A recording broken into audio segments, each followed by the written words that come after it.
Oke, baik. Bismillahirrahmanirrahim. Assalamualaikum warahmatullahi wabarakatuh.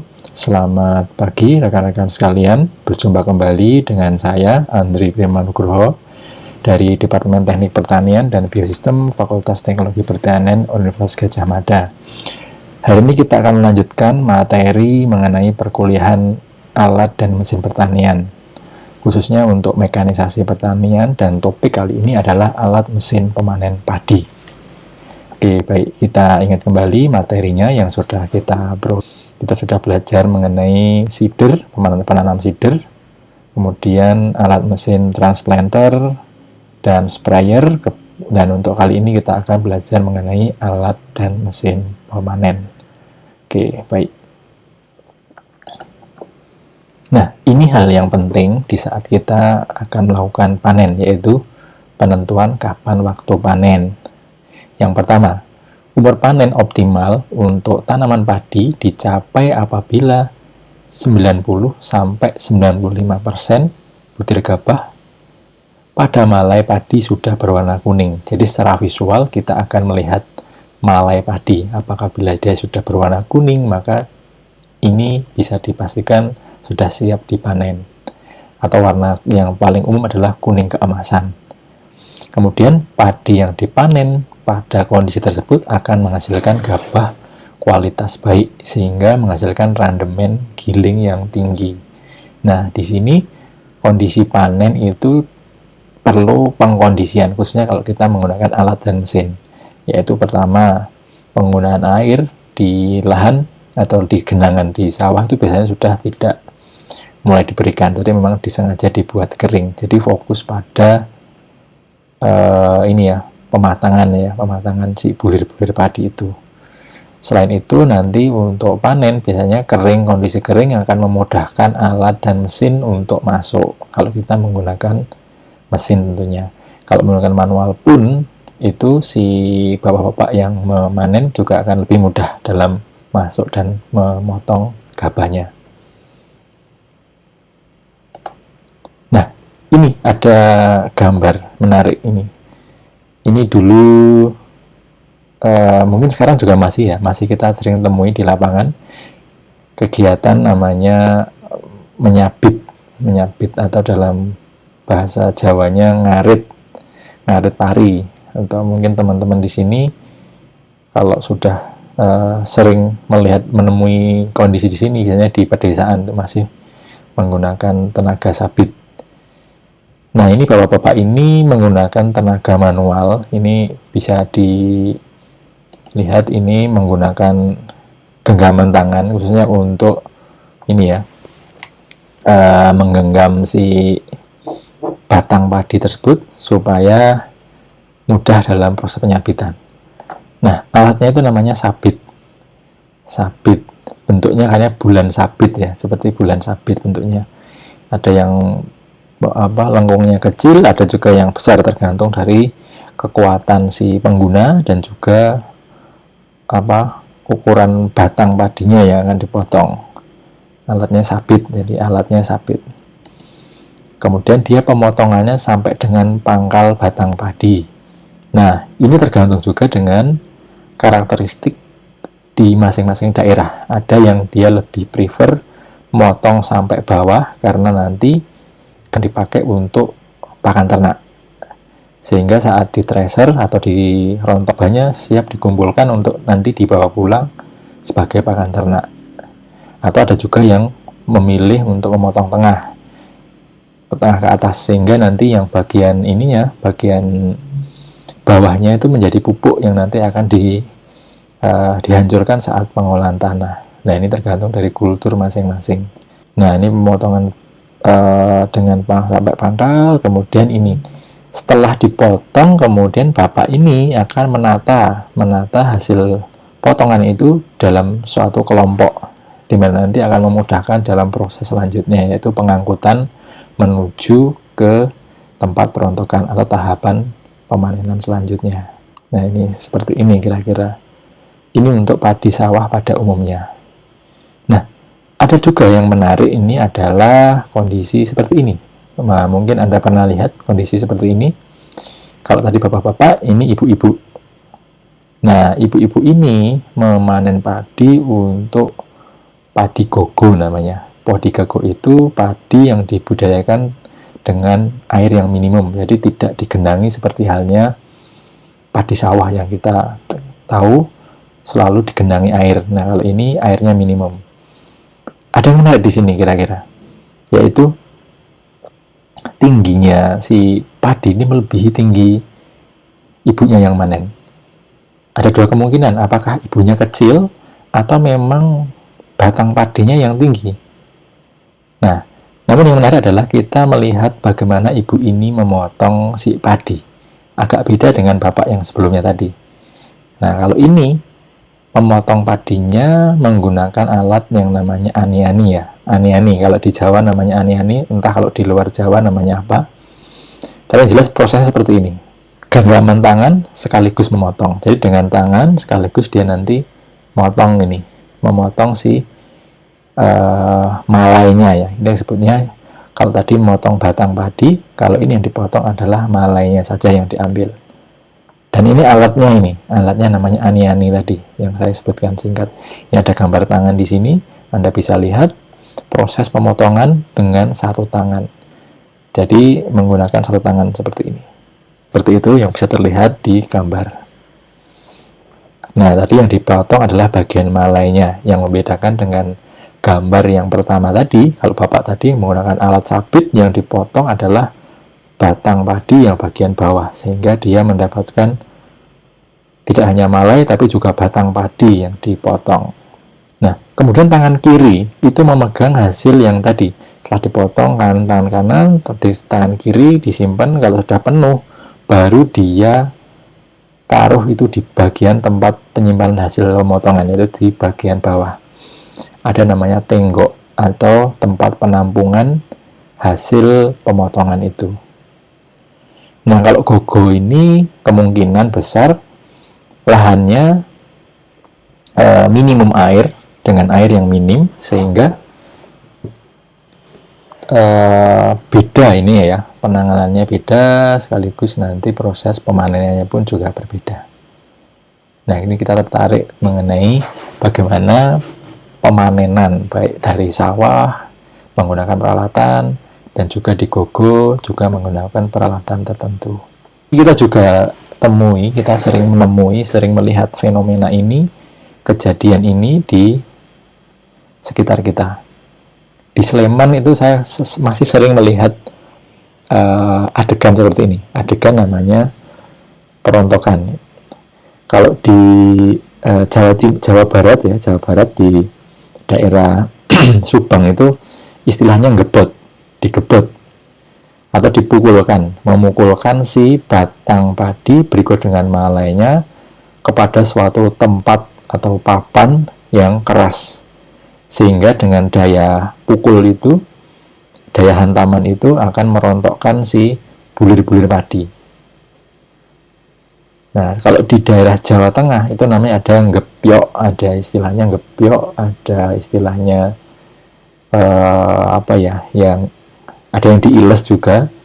Diiles itu dengan cara dengan kaki manusia diiles-iles supaya gabahnya rontok. Jadi ini proses perontokan. Nah, kalau kita cermati apa saja aktivitas yang dilakukan bapak ini, pertama menggenggam hasil pemotongan tadi. Jadi yang telah dibawa tadi dari proses pemotongan digenggam, kemudian mengayunkan ke atas menggunakan gaya gravitasi untuk membantingkan ini, membenturkan ke dalam atau memukulkan ke papan. Jadi sebuah papan yang keras dan ada semacam tempat untuk jatuhnya si bulir itu, sehingga si gabah rontok dan berkumpul pada satu tempat. Nah, gabah akan rontok di bawah sini, akan mengumpul dan terpisah dari sisa-sisa batang yang rontok tadi. Jadi memang fungsinya untuk merontokkan dari si batang atau malainya itu, sehingga ini bekasnya tadi, jeraminya ini ya digunakan untuk untuk pakan ternak, hasil panen untuk pakan ternak. Nah, ini lebih disukai oleh ternak karena biasanya kalau digebot atau digebyok ini biasanya masih segar ininya, daunnya, daun atau damennya ini. Nah, ini aktivitas yang namanya gebyok atau gebot dalam Jawa Barat, istilah di Jawa Barat. Oke, kita summary. Jadi dalam tahapan kegiatan pemanenan padi, baik tradisional maupun mekanis, kita bisa sampaikan ada 5 tahapan yang harus ada. Ini tahapan yang umum kita temui di lapangan, yaitu pertama, tadi ada kegiatan pemotongan. Tadi ada melihat ada menggunakan sabit, ada juga menggunakan ani-ani. Nah, tahapan pemotongan atau cutting ini proses sederhana, yaitu padi dipotong pada bagian batangnya. Ini tahap yang pertama. Dan yang kedua adalah pengumpanan. Pengumpanan atau feeding, di mana ini padi yang telah dipotong diangkut untuk diproses pada tahap selanjutnya. Nah, feeding ini biasanya tadi saya sampaikan bisa orang yang membawa itu ke tempat perontokan, ataupun kalau secara menggunakan mesin ya menggunakan mesin diangkut. Kemudian yang ketiga adalah perontokan atau threshing. Bagian penggabahan, butir gabah dilepaskan dari tangkai-tangkai malai dengan cara atau alat tertentu. Nah, tadi ada gambar yang ngebot tadi, itu masuk dalam tahapan perontokan ini atau tahapan threshing. Kemudian selanjutnya yang keempat adalah tahap pemisahan atau separating. Kegiatan ini memisahkan gabah dari daun atau batang-batang padi yang tercampur. Nah, nanti kita lihat seperti apa prosesnya. Tapi yang jelas, memisahkan ini memastikan bahwa gabah-gabah itu terpisah dari sisa-sisa batang ataupun kotoran-kotoran yang dicampur dalamnya. Nah, yang terakhir, pembersihan atau cleaning, kegiatan lanjut dari kegiatan pemisahan agar gabah dapat betul-betul bersih dan terbebas dari benda asing lainnya. Nah, kalau di kampung, proses pembersihan ini biasanya dilakukan oleh ibu-ibu dengan cara, kalau di Jawa namanya ditapeni. Ditapeni itu menggunakan tampah atau terbuat dari bambu, bentuknya bulat. Kemudian ibu-ibu itu melakukan kegiatan napeni. Nah, itu nanti bisa terpisah antara gabah dengan kotoran, kemudian gabah sendiri bisa dipisahkan antara yang kopong dengan yang isi. Jadi yang benar-benar dibawa pulang nanti biasanya yang isi. Sisanya nanti dikumpulkan bisa untuk mungkin pupuk ataupun nanti pakan ternak yang lain. Nah, itu kira-kira 5 tahapan kegiatan pemanenan padi yang harus Anda tahu. Ini baik secara tradisional maupun secara mekanis. Baik, selanjutnya kita akan melihat perbedaan antara manual dan mekanis. Coba. Oke. Ini kalau kita bandingkan, kita sandingkan dari 5 tahapan tadi, perbandingan proses pemanenan tradisional dan semi mekanis atau mekanis. Kalau di tahap pemotongan, tradisional tadi menggunakan sabit, bisa juga ani-ani. Kalau semi mekanis atau mekanis itu menggunakan alat yang namanya ripper atau binder. Nah, seperti apa ini nanti kita akan pelajari. Kemudian ada pengumpanan, tadi ada feeding. Nah, ini biasanya kalau tradisional menggunakan tenaga manusia, diangkut dengan manusia, tenaga manusia. Kalau di semi mekanis atau mekanis itu bisa manual atau menggunakan belt conveyor. Nah, ini nanti kita lihat jenis macam mesinnya yang dipakai yang seperti apa.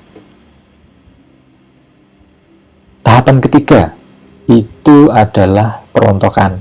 Nah, ini di tradisional itu bisa menggunakan metode diiles. Tadi diiles dengan kaki. kemudian dipukul pada benda tertentu atau digebyok atau digebot yang tadi Anda lihat fotonya itu. Kalau secara semi mekanis itu menggunakan mesin thresher atau mungkin di Jawa itu ada yang menyebut dengan erek atau apa ya, ya perontok, istilahnya perontok atau thresher. Tahap selanjutnya yaitu pemisahan. Kalau pemisahan ini di tradisional menggunakan diaraki atau diawul-awul. Nah, diaraki ini menggunakan kayak semacam penyaring ya, kayak tampah, namun ada bolong-bolong itu, kayak mesh itu, kotak-kotak bolong yang nanti dilewatkan di situ, yang mana bekas-bekas atau sampah-sampahnya akan tertinggal di atas dan gabahnya di bawah. Jadi kayak penyaring yang masih kasar ya. Nah, kemudian diawul-awul. Diawul-awul itu menggunakan tangan, kemudian kotorannya dibuang secara manual. Jadi diawul-awul dengan tangan dibuang secara manual. Dan semi mekanis itu menggunakan separator. Separator itu mungkin ada istilahnya, nanti kalau di combine kita bisa lihat lebih detail. Itu menggunakan semacam ayakan yang dia beda kerapatan, nanti akan terpisah di situ. Berikutnya ada pembersihan, tahapan terakhir. Kalau di tradisional dengan ditampi, tadi dengan tampah tadi namanya ditampi, dan disilir. Disilir itu tadi menggunakan angin. Jadi perbedaan berat jenis gabah dengan campurannya tadi, kokopong atau isi, dijatuhkan dari ketinggian tertentu, dari samping dihembus dengan angin, baik itu dengan angin buatan maupun angin yang alami, itu nanti kita bisa memisahkan. Yang ringan akan terbawa angin, yang berat akan jatuh di dekat titik penjatuhan. Nah, kalau semi mekanis biasanya ini menggunakan blower atau hembusan angin, atau alat yang digunakan untuk menghasilkan hembusan angin, namanya blower. Ya, ini 5 tahapan yang kita bandingkan, baik secara tradisional maupun secara semi mekanis. Ya, harapannya dari sini Anda bisa membedakan dan menyebutkan peralatan-peralatan apa saja yang terlibat atau digunakan untuk tahapan-tahapan pemanenan tadi.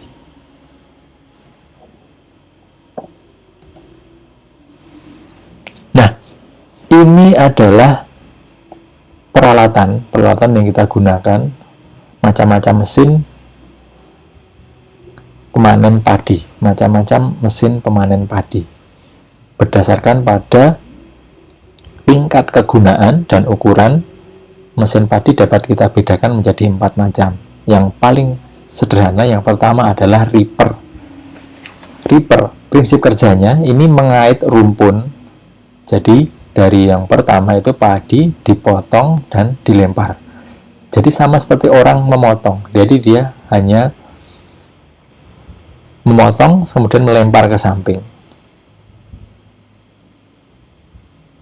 Bisa jadi kalau Anda melihat gambar ini gambar ripper ya, ripper.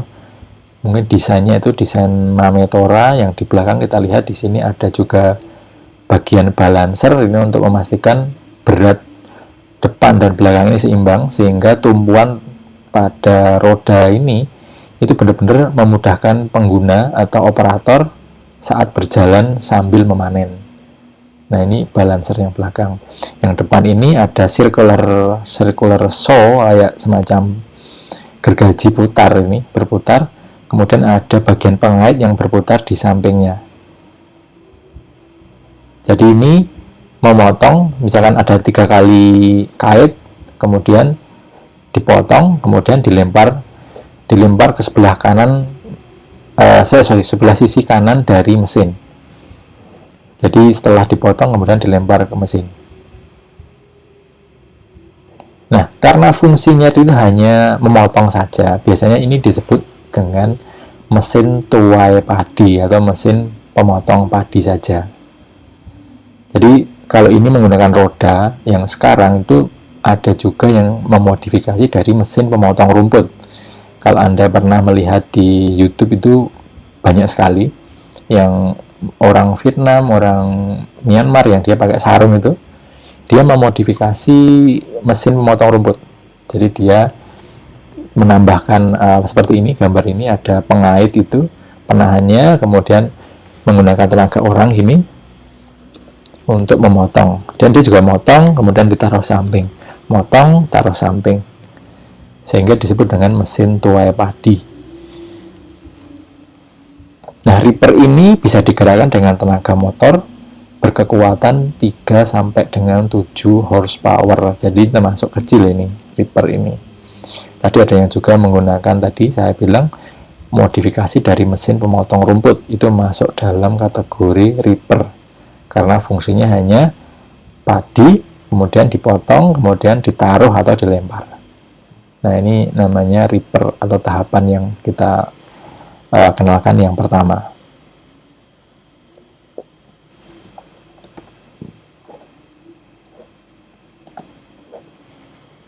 Kemudian yang kedua, mesin yang kedua disebut dengan binder. Kalau dari namanya, bind, binding, itu mengikat. Jadi prinsip kerjanya si binder ini, kalau Anda lihat dulu mesinnya ini, gambar sketsanya seperti ini.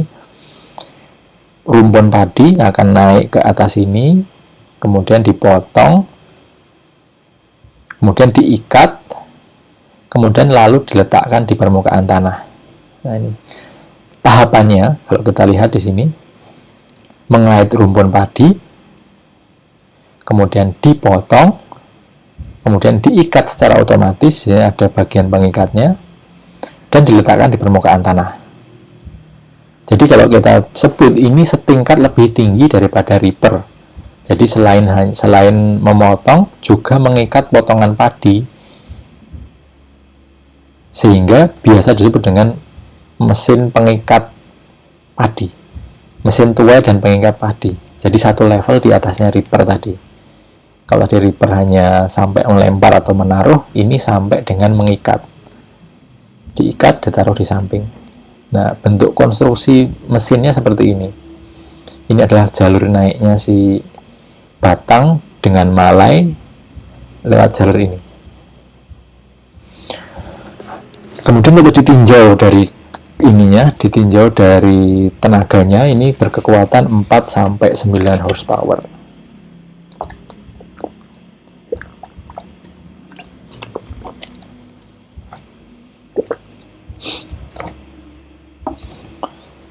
Kemudian ini ada mini combine harvester atau pemanen kombinasi kecil. Ini alatnya ada di FTP. Kalau Anda lewat di depan, di antara Fakultas Kehutanan, Fakultas Hukum dan FTP, itu Anda melihat di kanan jalan ada combine kecil warna putih. Itu ini namanya mini combine harvester. Prinsip kerjanya ini memotong batang padi, merontokkan, memisah, dan membersihkan gabah sampai dengan pengarungan gabah.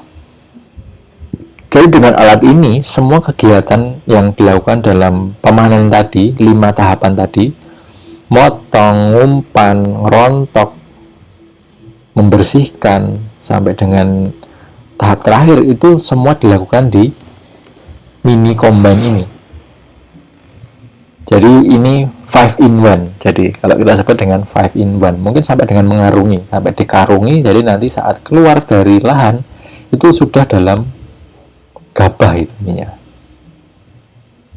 Ini memudahkan dalam proses pemanen padi khususnya. Jalur pemotongan adalah sekitar 2 sampai 5 jalur tanaman padi dan digerakkan dengan tenaga motor berkekuatan 10 sampai 20 horsepower. 2 sampai 5 jalur ini kalau kita estimasi, kalau jarak tanam itu sekitar 20 cm, berarti kalau 5 jalur ya sekitar 1 meter. 1 meter lebar kerjanya si ini pemanenan. Jadi termasuk lumayan juga ini.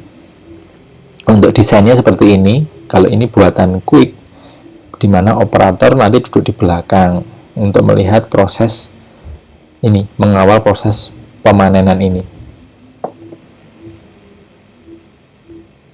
Oke, tadi yang pertama ada reaper, kedua ada binder, yang ketiga ada mini combine harvester. Nah, seperti ini saat dia beroperasi. Nah, ini ada reel-nya, reel untuk mengait si batang padi. Kemudian yang bagian ini, tengah ini, ada conveyor yang mengarahkan hasil pemotongan. Nah, pemotongan ini di bagian bawah ini. Di bagian bawah ini Anda lihat ada semacam pisau yang dia bergerak kanan kiri. Ada yang pisau tetap, ada yang kanan kiri. Itu untuk memotong si batang padi. Kemudian bagian conveyor ini akan mengarahkan hasil pemotongan masuk ke dalam lubang yang nanti akan masuk ke conveyor ke atas bagian perontok. Nah, ini bagian perontok yang muter ini. Nah, nanti detailnya akan kita pelajari untuk masing-masing komponen yang ada di dalamnya. Nah, ini bagian perontoknya ini, yang muter kayak drum ini. Nah, ini namanya mini combine harvester. Jadi kecil, dia combine tapi kecil, bentuknya kecil.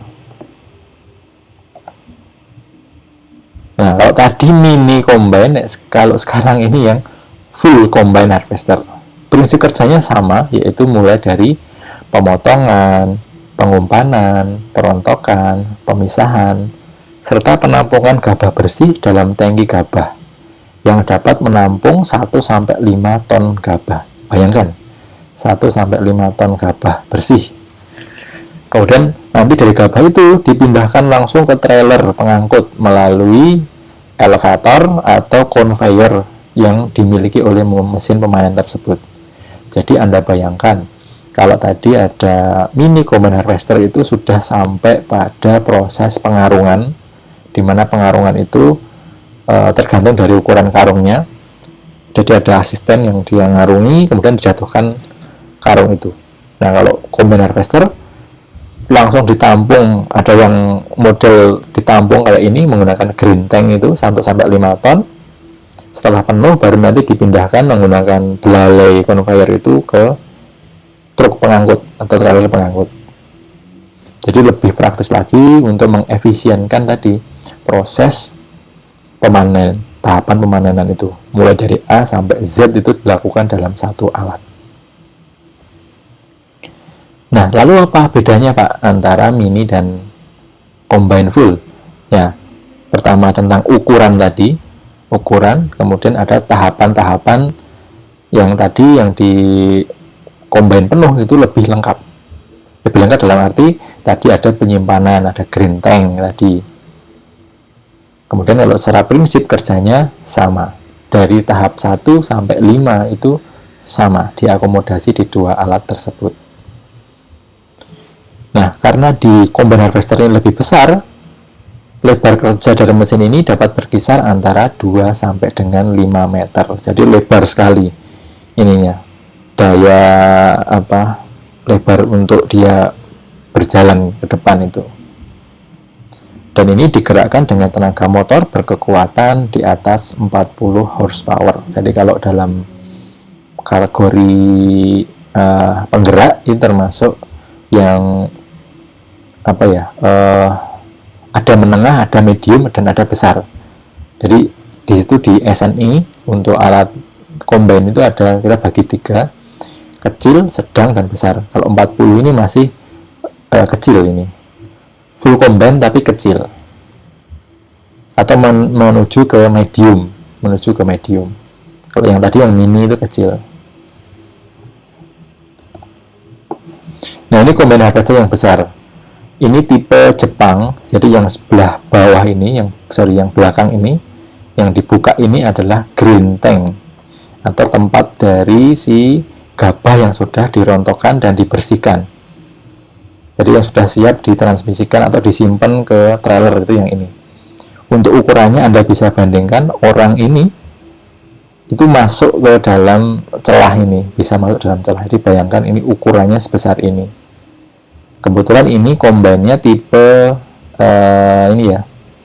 tipe full feeding ya, full feeding, dimana nanti si batang padi itu akan naik ke ini, celah ini, dan nanti dirontok ke samping kanan sana, dipotong, dirontok, dan si gabah itu masuk ke dalam pembersih di sini, lalu selesai terakhir di green tank.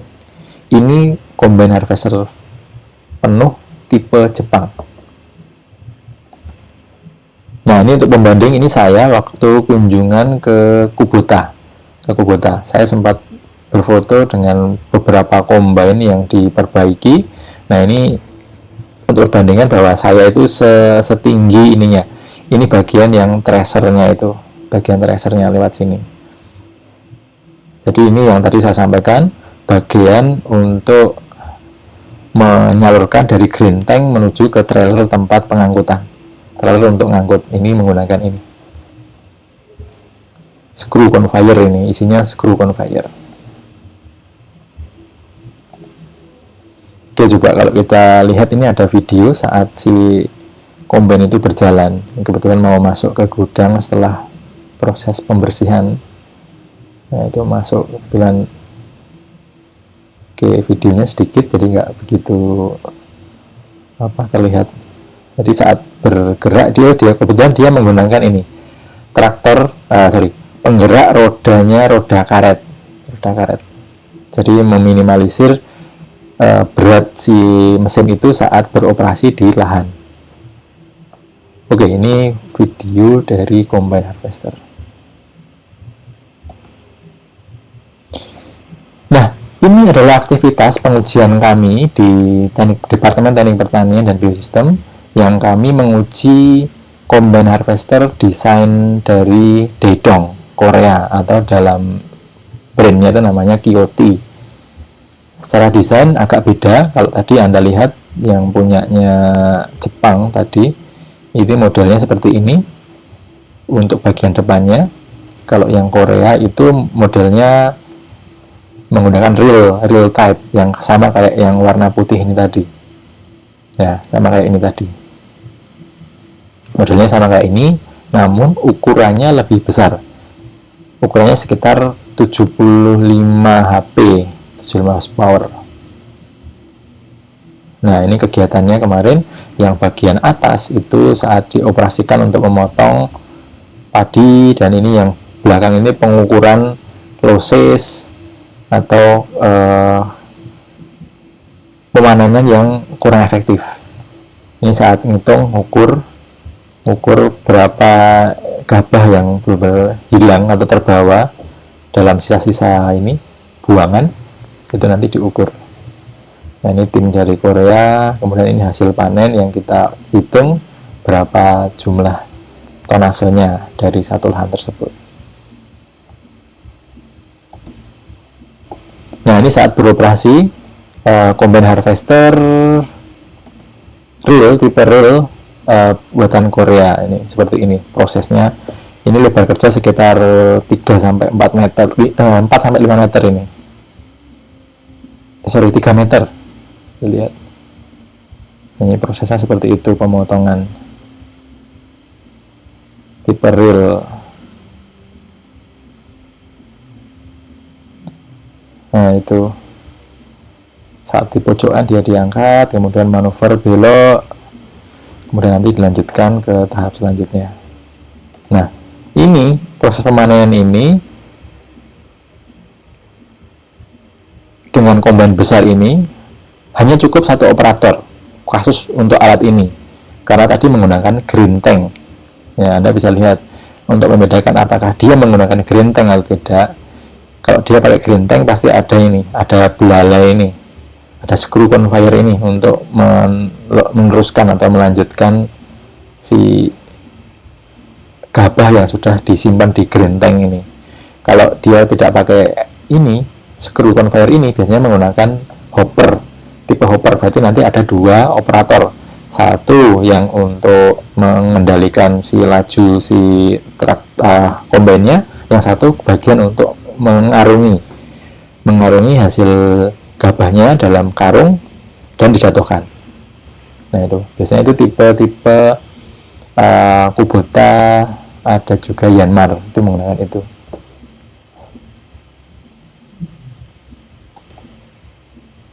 Oke, baik, selanjutnya kita akan mempelajari lebih detail komponen-komponen apa saja yang ada di mesin combine. Yang pertama adalah cutter bar atau meja pemotong. Meja pemotong ini berada di bagian bawah dan depan. Jadi ada reel tadi, kalau Anda lihat ini tanda anak panah merah, ini yang namanya cutter bar atau meja pemotong, atau istilahnya cutter mower. Jadi bentuknya itu datar dan di sana ada pisau yang bergerak, ada pisau tetap, ada pisau yang bergerak kanan kiri. Persis seperti mekanisme alat pemotong rambut. Kalau Anda punya yang modelnya yang di salon-salon itu seperti itu. Namanya cutter bar. Nah, kemudian yang kedua ini adalah bagian feeder atau conveyor. Bagian ini membawa potongan batang padi untuk diumpankan ke bagian perontokan. Jadi setelah di reel itu dikait, dipotong, kemudian dihantarkan menggunakan ini, conveyor ini. Biasanya conveyor ini menggunakan rantai yang berisi ada semacam sudu atau sendok yang dia membawa itu berkas-berkas seresah-seresah berikut dengan potongan itu untuk masuk ke dalam sini. Nah, ini pemotongan ini tergantung ketinggiannya, tergantung dari operator. Apakah dia mau potong tengah, biasanya bisa tengah agak ke bawah, untuk memastikan yang masuk itu tidak berat, sehingga proses nanti perontokan itu tidak memberatkan si mesin. Jadi kalau semakin banyak kita sebut jerami yang ikut ke dalam, itu ya otomatis semakin berat proses perontokannya. Nah, inilah yang bagian untuk merontok atau disebut dengan tracer. Terdiri dari concave atau CN dan silinder yang berfungsi untuk merontokkan butir-butir gabah dari tangkai.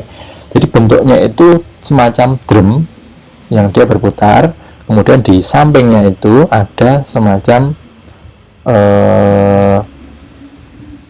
paku ya, kayak paku yang dia bisa merontokkan saat si gabah itu berikut dengan malainya itu lewat di antara celah-celahnya itu. Makanya ini disebut dengan ada concave dan silinder. Concave atau cekungan dan silinder yang berputar. Nah, ini bagian tracer.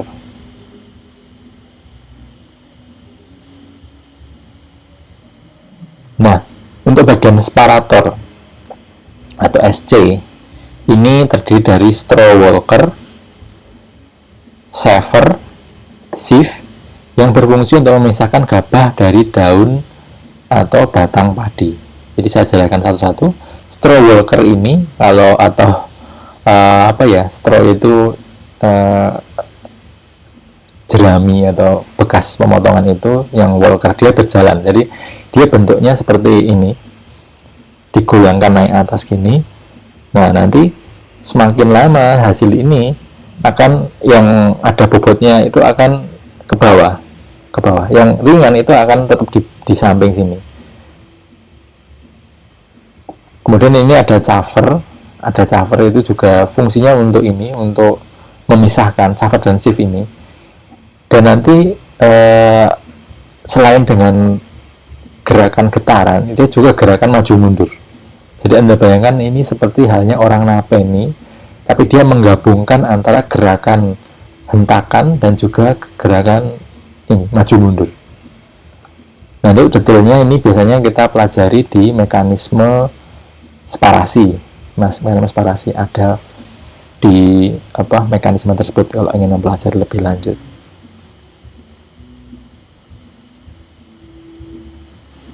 Nah, berikutnya adalah cleaner atau bagian pembersih. Terdiri dari fan blower yang berfungsi untuk membersihkan gabah dari benda asing lainnya. Jadi fan ini menggunakan cleaner menggunakan blower yang dia menghasilkan angin, kemudian menghembus tadi sisa-sisa kotoran yang telah keluar dari separator supaya bersih. Nah, metode ini kalau kita mengingat kembali tadi yang di tradisional itu hampir mirip prinsip kerjanya itu dengan yang tradisional. Jadi mengadopsi dari kondisi yang tradisional kemudian dibuat secara mekanis seolah-olah dia mengikuti kondisi yang di alam.